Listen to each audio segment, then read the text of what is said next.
Sige, okay. So, mapagpalang gabi sa ating lahat. Welcome sa ating midweek service. So, are you happy tonight? Amen. Amen. Salamat sa Panginoon na pangilang Wednesday na ito ng March. Pangatlo, no? Pangatlo yata, no? Tama ba? Hindi ako nagkakamali. Sige. Let us open our Bible in the book of Hebrews. Hebrews chapter 11. Alam natin na ang book of Hebrews, ito yung sinasabi nilang Hall of Faith. Ito yung mga tao na record sa Biblia na meron silang pananampalataya sa Diyos. Amen? So ang ating pag-usapan is ang title ng mensahe ng Panginoon sa gabi ito is By Faith. Amen? By Faith. Naalala ko yung verse na For we walk by faith and not by sight. Amen? So yan ang ating buhay Kristiyano. Naglalakad tayo sa pananampalataya. Okay? Hebrews chapter 11 pala, sorry. Hebrews chapter 11 verse 1. Okay, verse 1. Tapos, punta tayo sa last verse, 39 and 40. Okay, verse 1 muna. Sige, Hebrews. Okay na ba? Sa inyo ba? Yeah, Hebrews chapter 11. Sipo. Hebrews chapter 11 verse 1. Sige, sabay-sabay natin basahin. Ready, go. Now faith is the substance of things hoped for, the evidence of things not seen. Verse 2, verse 2. For by it the elders obtained a good report. Verse 3.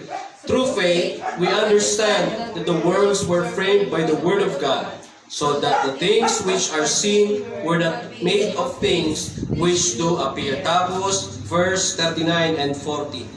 Altogether, go.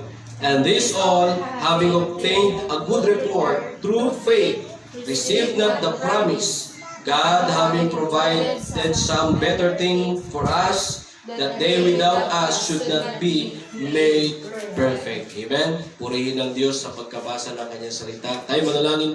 Ama naming Diyos na makapangyarihan sa lahat, Panginoon, salamat sa oras na ito. Salamat, Lord, sa mga miyembro na nandito ngayon at pinapahalagaan ang importansya ng midweek service, Panginoon.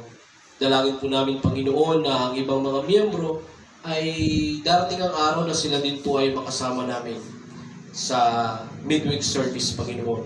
Pagpalain niyo po ang aming pag-aaral ng salita.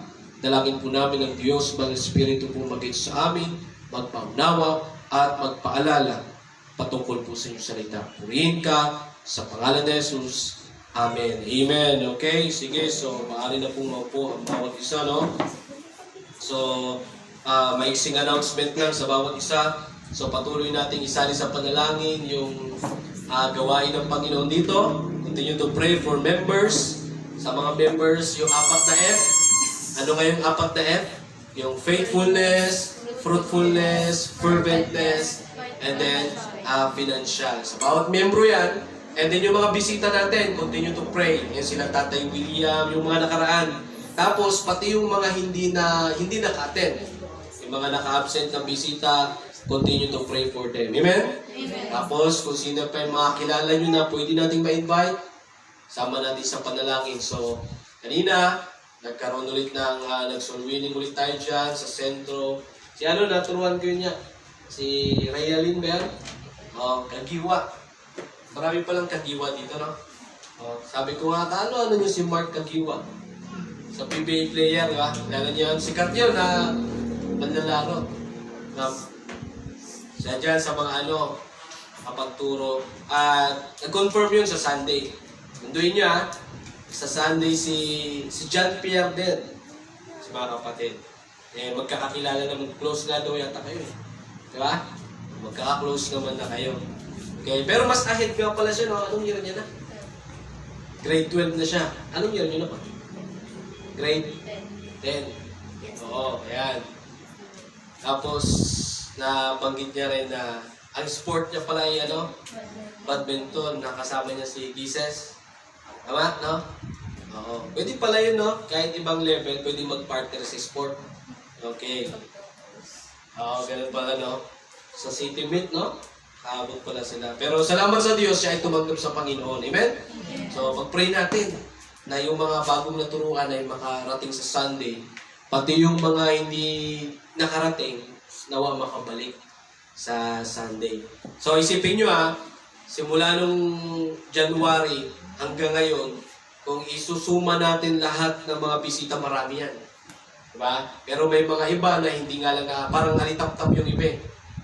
Diba atin, mawawala. Pero salamat sa Diyos kasi ang Diyos ang nagbibigay. Amen? Amen. Lalaan ng mga bisita. Basta tayo hingi sa Diyos. Gawin lang natin yung part natin, mag-invite, mag-soul winning, at bahala ang Diyos ang magdagdag. Amen?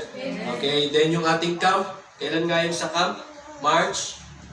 Kailan ang camp natin? March 27. Tuloy natin yung isali sa panalangin. Yan ay soul winning camp.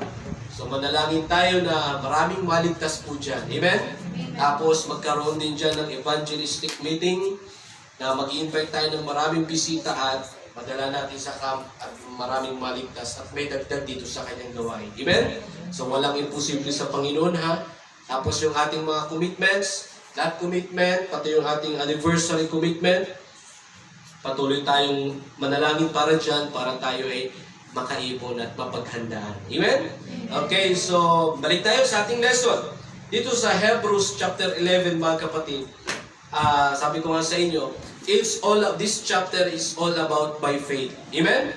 So, mapapansin nyo sa umpisa dito, ang mga unang binanggit ay yung mga characters sa Old Testament.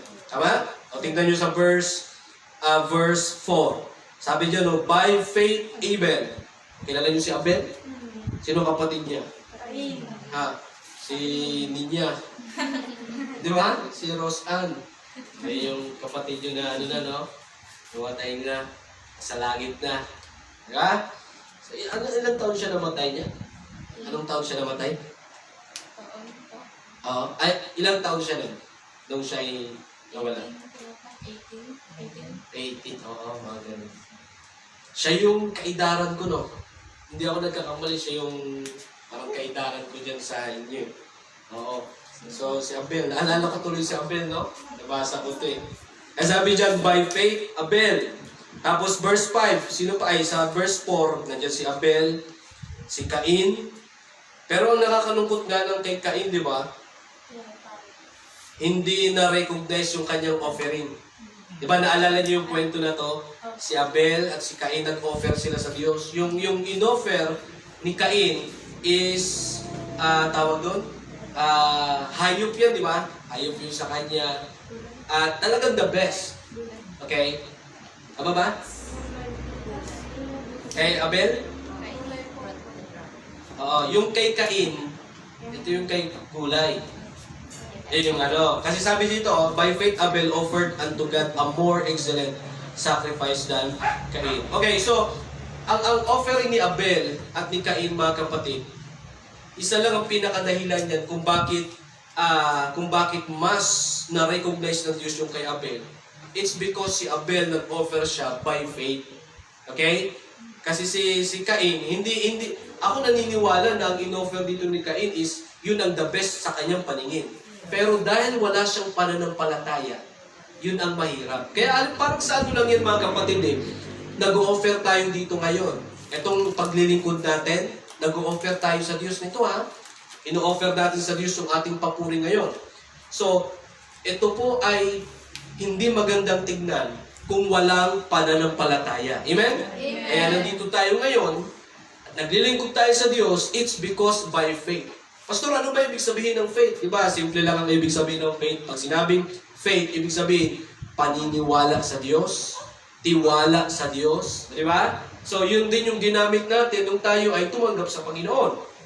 Hindi tayo maliligtas kung wala tayong pananampalataya. Amen? Amen. So, sa kaligtasan, yan ang pinakamahalaga, hindi ang good works, hindi ang simbahan, kundi ang ating pananampalataya sa Panginoon. So, nung tayo ay naligtas, at ngayon anak na tayo ng Diyos, habang naglilingkod tayo sa Panginoon, mahalaga pa rin ang pananampalataya. Hindi lang ito nung kaligtasan Until now, sa ating pamumuhay, sabi nga ng Biblia sa sinabi ko kanina, We walk by faith and not by sight. Okay? So, tignan nyo sa verse 3. Pastor, bakit ba na mahalaga ang ating pananampalataya? Tignan nyo sa verse 3. Through faith, we understand. Okay, dun lang muna sa phrase na yan. Through faith, we understand. Sa pamamagitan ng pananampalataya, ating nauunawaan. Amen? Kaya tignan nyo, bakit yung ibang tao na pilit nilang unawain ang Biblia, pilit nilang unawain ang mga katuruan sa Biblia, pero hindi, ang hirap sa kanila na matanggap. Alam niyo kung bakit? Because they don't have faith. Amen? Wala silang pananampalataya. Kasi, pag sinabing pananampalataya, ito yung naniniwala ka eh. Okay? O sa Diyos, nakita niyo ba ang Diyos? Hindi pa naman natin nakikita ang Diyos. Tama? Pero bakit tayo naniniwala? Ang tawag dyan, faith. Amen? Amen. Faith. Yan ang pananampalataya. Hindi mo nakikita, pero naniniwala ka. Amen? Amen. O ang Biblia. Alam nyo ba na sa pagsunod sa Biblia, it requires faith? Amen? Amen. Mahirap sumunod sa Biblia kung wala kang pananampalataya. Halimbawa, sabi ng Bible sa Joshua 1:8, magkakaroon ka ng good success. Basta basahin mo ang Biblia day and night, tapos i-apply mo kung ano yung natutunan mo. Kung wala kang pananampalataya, hindi mo susundin yan. Amen? Amen. Pero bakit sinisikap natin na i-apply natin kung ano yung nakasulat sa Biblia dahil meron tayong pananampalataya. Amen? Amen. Kaya tignan nyo sa verse 3. Through faith we understand. Okay? Kaya sabi ko sa inyo, bakit may mga tao na ang hirap sa kanila na maintindihan ang mga doktrina sa Biblia? Kasi nga, wala silang pananampalataya. Amen? Amen. Walang pananampalataya. Yun sa mga di ba may mga atheists, may mga tao na hindi naniniwala sa Diyos. Alam niyo ba yun? May mga nakausap na ba kayong gano'n na hindi naniniwala sa Diyos? Bakit kaya? Simple lang. Wala silang pananampalataya. Pero bakit tayo naniniwala tayo? Because we have faith. Amen? Amen. We have faith. Okay. So yung mga tao dito mga kapatid, sa verse 4, verse 5, paangat yan, lahat yan ay merong pananampalataya. Kaya ang kaligtasan sa Old Testament and New Testament, same lang po yan by faith. Huwag kayo maniniwala sa ibang nagtuturo na sa Old Testament, ang kaligtasan daw dun ay pagsunod sa 10 utos, pagsunod sa mga kautusan, batas. Okay? Huwag kayo maniwala dun kasi ang tinuturo ng Biblia sa Old Testament para maligtas pananampalataya talaga. Amen? Amen. And until now, hanggang sa New Testament, by faith pa rin po mga kapatid. Okay? At tingnan nyo sa verse 6. Dito mahalaga rin ang pananampalataya. Tingnan nyo sa verse 6. But without faith, it is impossible to please Him. Sipin nyo yan, no? Kahit na anong sipag natin sa gawain ng Diyos, kung walang pananampalataya, it is impossible to please Him. Ano sa Tagalog doon? Napaka-imposible na mabigyan natin siya ng kaluguran. Ibig sabihin, malugod siya, matuwa siya sa atin. Ma-please siya sa atin. Amen? Amen. Kaya nga see to it na lahat ng ginagawa natin ay kailangan may pananampalataya. Ibig sabihin, naniniwala ka sa Diyos, 100% may tiwala ka sa Diyos. Halimbawa, nakaupo kayo ngayon dyan. Nakikinig kayo ng mensahe ng preaching. Kailangan may pananampalataya kayo dyan. Amen? Amen. Kasi kung wala kayong pananampalataya, possible na hindi kayo madiwala sa tinuturo ng pastor na nasa Biblia. Kasi wala kayong pananampalataya. Amen? Amen. Umaawit tayo sa Panginoon kanina. Ang ganda ng awit natin, no? Trust and obey. For there's no other way. Amen? Amen. To be happy in Jesus, but to trust and obey. Nandun yung faith. Ano yung faith dun, pastor? Yung trust. Amen? Amen. It's because of your trust, you obey. Nagkaroon tayo ng tiwala sa Diyos. Okay? Na merong resulta yung ating pagsunod. Kaya sumunod tayo. Okay? Kaya pagdating sa verse 6 without faith, it is impossible to please Him. For he that cometh to God, ito, must believe. O, tignan nyo, yung faith tsaka believe, hindi nagkakalayo lagi yan. Kasi laging pareho lang yan, mga kapatid. Sa Ephesians 2:8, for by grace are you saved through faith. Pagdating sa John 3:16, for God so loved the world that He gave His only begotten Son, that whosoever believeth. So magkakaparehas yan mga kapatid. So same din dito. Without faith, it is impossible to please Him. For he that cometh to God must believe that He is. Amen? Amen. So, naniniwala tayo sa Diyos ngayon dahil meron tayong pananampalataya sa Diyos. Amen? Amen. Mahirap maglingkod pag walang pananampalataya. Sayang ang paglilingkod natin kung wala tayong pananampalataya. Ibig sabihin, paniniwala sa ating Diyos. Okay? So, pag pinasa nyo yan, puro by faith yan mga kapatid. Tingnan nyo sa verse 13. Tingnan nyo sa verse 13. This all, sino yung all? Yung mga tao na nag-obtain ng pananampalataya, merong pananampalataya. Ano sabi?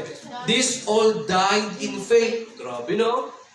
Dahil sa kanilang paniniwala at pananampalataya, doon na sila namatay. Ang kagandahan dito mga kapatid, totoo ang kanilang pinaniniwalaan. Amen? Amen. Kasi ewan ko kung may nakausap na kayo na sinasabi nila, hindi pastor, dito na kami namulat, dito na rin kami. Ano kasi ba doon? Naman, di ba? Dito kami namulat, kumbaga sagrado kami. Dito kami namulat, dito na kami mamatay. Minsan ba nagkaroon na ba kayo dati ng mga ganong mindset? Kami ganon din kami dati nung nasa dating paniniwala kami na ito na kami, ito na yung paniniwala, dito na kami namulat, dito na rin kami bumamatay. Pero nung nalaman namin sa Biblia, marami palang paniniwala dati na hindi naaayon sa salita ng Diyos. Kaya nga purihin ng Diyos na yung aming mindset dati na dito na kami namulat, dito na kami mamamatay. Kasi may mga ganon na talagang dogmatic. Talagang sarado na yung kanilang isip kahit anong turo mo, itsapwera na nila yan. Kahit anong turo mo, hindi na nila papakinggan yan. Kasi nga, sagrado de kandado pa yan mga yan. Diba? Talagang mahigpit. Pero salamat sa Diyos. Nung narinig natin ang katotohanan, pinagbigyan natin ang katotohanan. At yun, nandito tayo ngayon. Amen? Amen. That this all died in faith. Kung sila, kahit na minsan mali ang paniniwala, pero grabe yung tatag ng kanilang pakikipaglaban sa kanilang pananampalataya, mas lalo na tayo na nakakalam ng katotohanan. Amen? Amen. Hanggang kamatayan ang kanilang pananampalataya. Kaya tayo, kumusta ang pananampalataya mo? Kaya mo ba siyang ipaglaban hanggang sa huling hininga ng iyong buhay? Di ba? Sila hanggang sa hininga nila. Ang faith na tinutukoy dito, yung paniniwala sa Diyos, yung tiwala sa Diyos, at may isa pang meaning yung faith, mga doktrina. Okay? Mga doktrina. Kaya nga, meron din nakalagay dito sa New Testament, di ba? Na ipaglaban natin, contend for the faith. Nalala niyo yan? Contend for the faith. Na yun ay ibinigay sa atin. Ibig sabihin, mga katuruan. Amen? Amen. Ibig sabihin, panindigan natin ang ating pananampalataya hanggang kamatayan, katulad nila. So, pag sinabi mo na hanggang kamatayan paninindigan mo ang pananampalataya, ang ibig sabihin niyan is hanggang kamatayan maglilingkod ka sa Diyos. Amen? Amen. Maglilingkod ka. Kaya nga sabi dito ng Biblia na ang ating pananampalataya ay hindi dapat ito katulad ng isang alon. Alam niyo yung alon? Ano yung alon? Tataas, pababa. Ayan ka lang yan sa James. Yun natin sa James.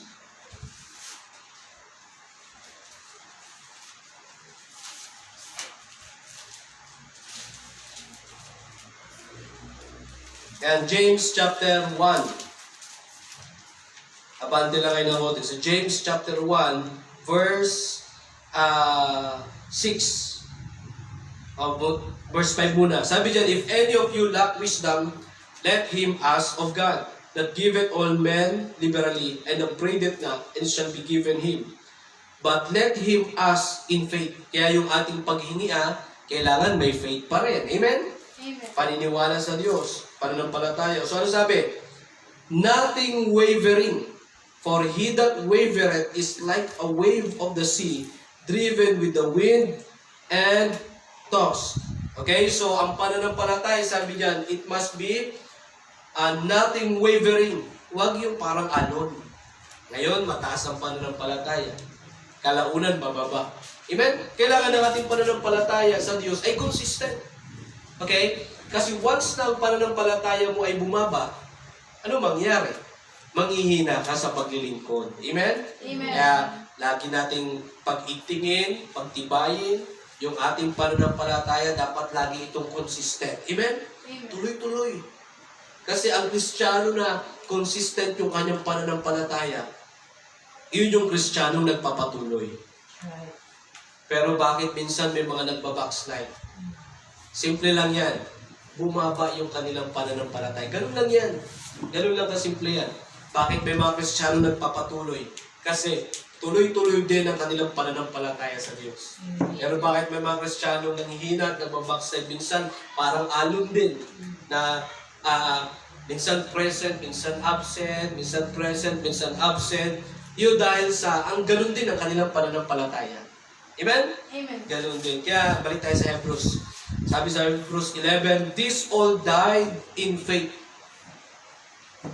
Pinanindigan nila ang kanilang pananampalataya. Kaya tayo, mga kapatid, panindigan po natin ang ating pananampalataya. Lalo na sa panahon ngayon. Ang panahon ngayon ay patindi na ng patindi. Amen? Amen ba? Amen. Grabe na ang panahon ngayon, mga kapatid. Kaya nabubuhay tayo sa mundong ito by faith. Ang totoo niyan, hindi naman talaga tayo taga dito eh. Right. Sabi ng Biblia, we all, sa verse, tingnan nyo sa verse, verse 14. For they that say such things declare plainly that they seek a country. And truly, if they had been mindful of that country from whence they came out, they might have an opportunity to have returned. But now, they desire a better country that is an Heavenly. heavenly. Our true country is heavenly. Is in heaven above. Amen? Amen. Hindi talaga tayo taga dito. Kaya sa ating paglalakbay, ang pananampalataya natin ay sa Diyos. Bakit? Kasi balang araw, sa Diyos din tayo babalik. Amen? Amen. Doon yung ating lugar. Okay? Kaya sabi dyan, heavenly. Wherefore God is not ashamed to be called their God, for He hath prepared for them a city. Sipin nyo, ang Diyos naghanda sa atin ng syudad sa langit. Lugar na kung saan doon yung pinaka-last destination natin, mga kapatid. So dito, nananatili tayo dito na dapat merong pananampalataya sa Diyos. Kasi hindi tayo taga dito.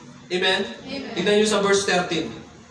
These all died in faith, not having received the promises. Tindi ng verse na to, no?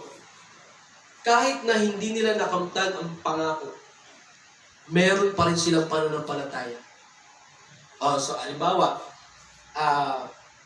may mga pangako tayong pinangahawakan. Meron ba kayong mga pangako sa Biblia? Magbigay nga kayo ng isa. Ano yung alam niyo mga pangako sa Biblia? Ha? Ano na? Halimbawa, yun din, di ba? Children, obey your parents in the Lord, for this is right. Ang pangako doon is honor thy father and mother. Tapos magkakaroon ka ng mahabang buhay. Di ba yun yung pangako? Pero ang kondisyon, sumunod muna tayo sa ating mga magulang. Tama? Okay, so, may mga tao kasi na sumusunod dahil sa pinangahawakan nila yung pangako. Okay? Halimbawa, parang sa magulang, anak, gawin mo to. Aalis muna ako gawin mo. Ewan ko kung nangyari na sa inyo to. Pag ginawa mo yan, may pasalubong ako sa iyo. Naranasan nyo na yung ganon? Diba? May pasalubong. So, nagsipag ka ngayon sa gawain dahil ang pangako sa inyo ng magulang mo, merong pasalubong. Sino nakaranas ng ganon? Di ba, lahat tayo nakaka-experience ng ganyan, na merong taong nangako sa atin at ang nagpupush minsan ng kasipagan natin ay yung dahil sa pangako ng tao sa atin. Tama? Tama? Yung pangako, napakahalaga niyan. Pero sabi ko nga sa inyo, di ba? If there is a promise, there's always a premise. Okay? Ano ibig sabihin nun? Pag merong pangako, merong kondisyon. Amen? Amen. Alam ka naman, hindi ka parang sa teacher lang yan. Okay, class, bibigyan ko kayo ng 95 na grade. Pero sumama kayo sa field trip. Mga ganun, di ba? Ilang class pag sumama sa field trip, no? Ha? 3? Sa inyo 5? E di kung 90 ka, 95, grabing grade, no? Kaya lahat, kahit mahal ang field trip, sama. Pero wala na kasing kahirap-hirap, di ba? Bayad ka lang. Pero pag hindi ka sumama sa field trip, marami atang gagawin, no? Marami. Lahat sama. So, nag-expect ka na yung pangako ng teacher, yung promise ng teacher na magiging plus 5. Okay? That's the promise. Pero may premise. Ano yung premise doon? Pero, sumama muna kayo. May condition lagi. Okay? So, halimbawa dito sa Bible, yung sinabi na Matthew 6:33, but seek ye first the kingdom of God and His righteousness. Ano yung pangako doon? And all these things shall be added unto you. Unahin lang ang Diyos. That's the premise. At yung promise doon, lahat ng ating pangangailangan, alam ng Diyos yan, ipoprovide niya. Amen? Amen. Ipoprovide yan ng ating Diyos. So, ang kagandahan mga kapatid sa promise, mas napupush tayo na sumunod sa Diyos. Amen? Amen. Kaya ito ang encouragement ko sa inyo sa gabing ito. Maghanap kayo ng promise sa Biblia. Promise ng Diyos. Panghawakan nyo yan sa pamamagitan ng pananampalataya. Pag pinanghawakan nyo yan, tignan nyo, mag-e-enjoy kayong maglingkod sa Diyos. Di ba tulad nga ng halimbawa ko sa inyo kanina, di ba? Sa paaralan, kahit sa tahanan, pag merong nangako sa atin, nagli-lift up sa atin yun na mas lalo pang gumawa, mas lalo pang sipagan, sundin yung mga utos kasi merong pangako. Kung ang tao nga nangangako sa atin at minsan natutupad, minsan hindi, mas lalo na sa ating Diyos. Kasi pag nangako siya, huwag kang mag-expect na hindi matutupad. Matutupad talaga yan. Amen? Alam nyo ang kagandahan sa pangako ng Diyos? It's always the best. The best lagi ang pangako ng Diyos. Amen? Maaaring may expectation ka na ganito ang mangyayari. Pero yung expectation natin, pag sumunod ka sa kalooban ng Diyos, mas higit pa sa inaakala mo yung pangako, yung blessing ng Diyos. Amen? Natuloy lang. Sunod lang tayo by faith. Amen? By faith. Kaya, pag uuwi kayo dyan, habang naglalakad kayo, nare-recall nyo ang mensahe, we walk by faith, not by sight. No? Pagdating nyo dyan, no? Mas marami ang tao ngayon dyan sa plaza kaysa dito. No? Doon ang pananampalataya nila. Diba? Tayo, andito rin naman ang ating pananampalataya. Amen? Amen. Grabe ang ano ngayon dyan. Yeah, start na ba ng program ngayon? Kailan ba ang piyesta? Ha? Kailan? Sunday na? Ngayon. 1 week yan? Hanggang Sunday. Hanggang Sunday, no? Kaya dyan, masusubok ang pananampalataya ng mga tao. Agawan yan. Kaya kayo mga people, ha? Mag-ingat kayo. Lalo na, siyempre, this week, meron tayong prayer meeting. May mga practices. Tapos Sunday. Diyan talaga, grabe ang hatak niyan. Lalo ngayon pa lang. Anong meron ngayon? Miss? Gay. Ha? Gay? Hindi, no?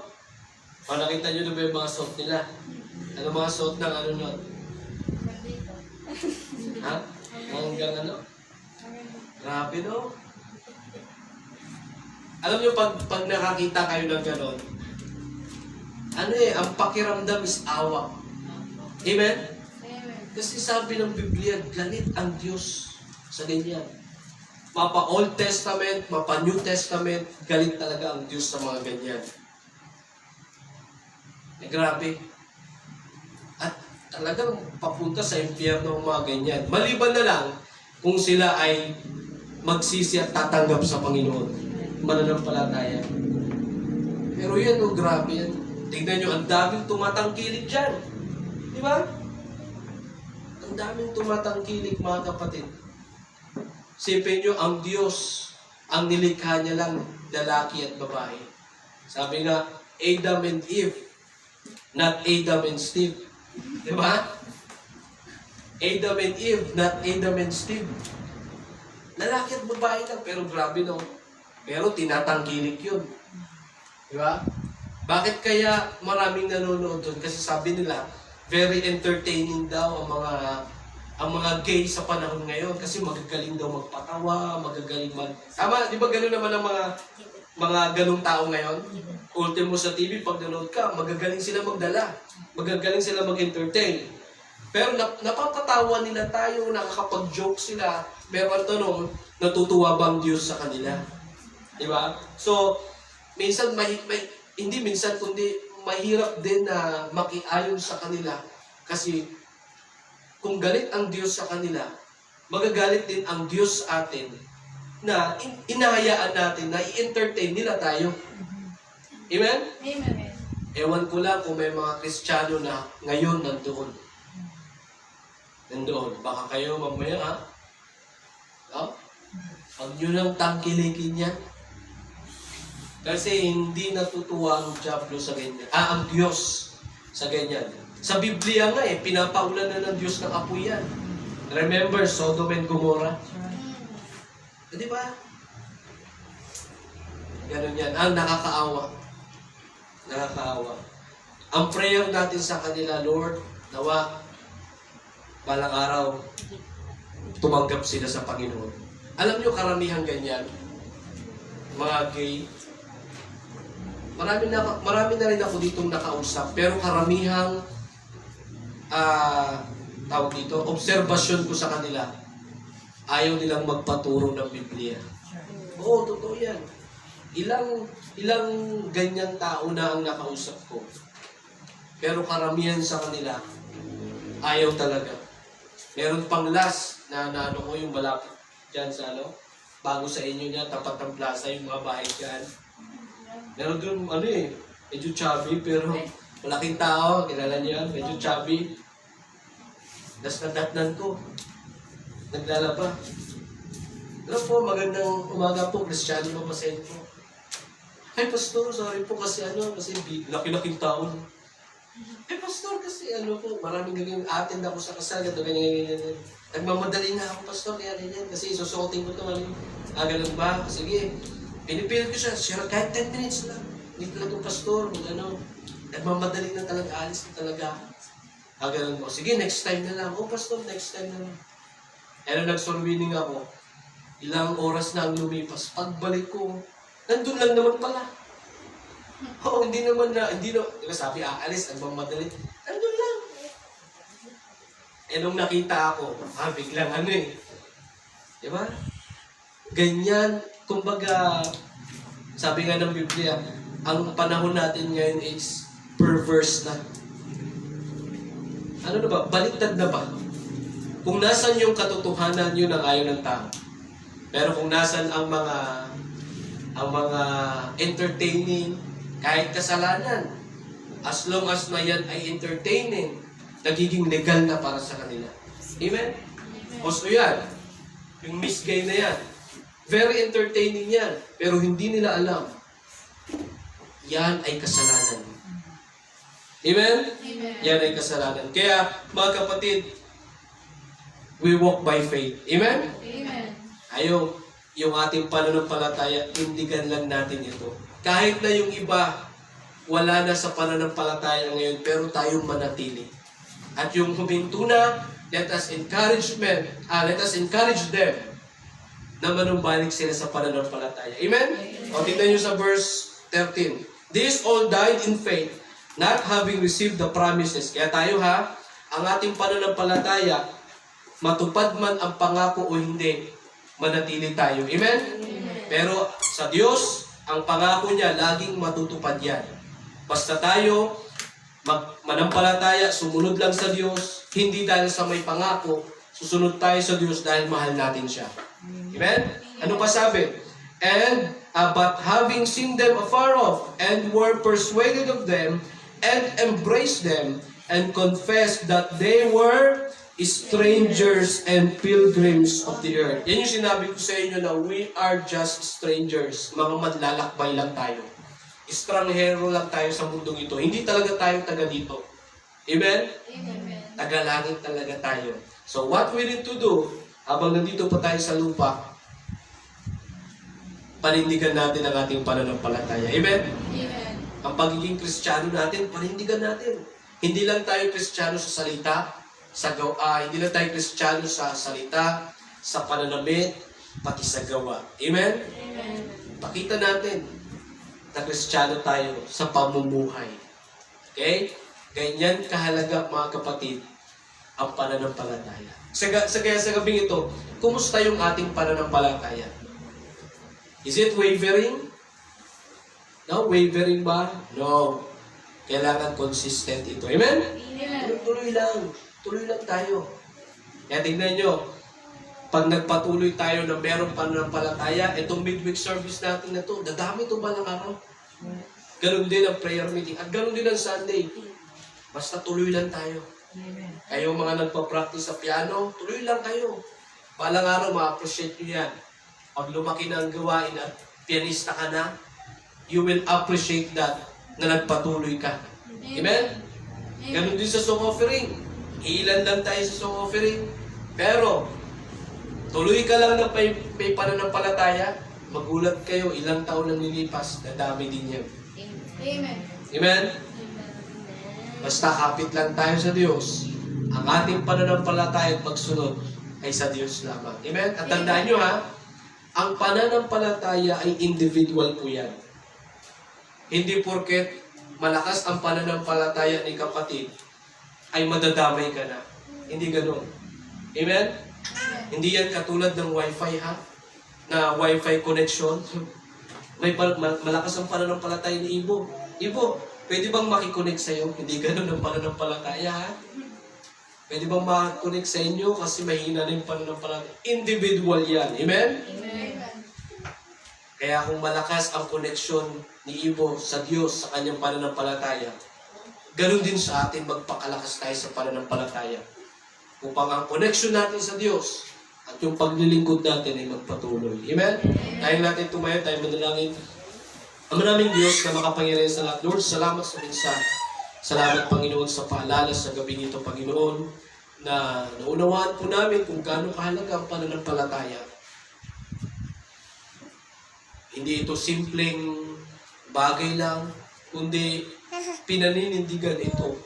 Sabi ng Biblia, hanggang sa kamatayan. Lord, help us, Panginoon, na habang buhay pa kami maglilingkod sa inyo at patuloy sa pananampalataya. Sa pangalan ni Jesus, Amen. Habang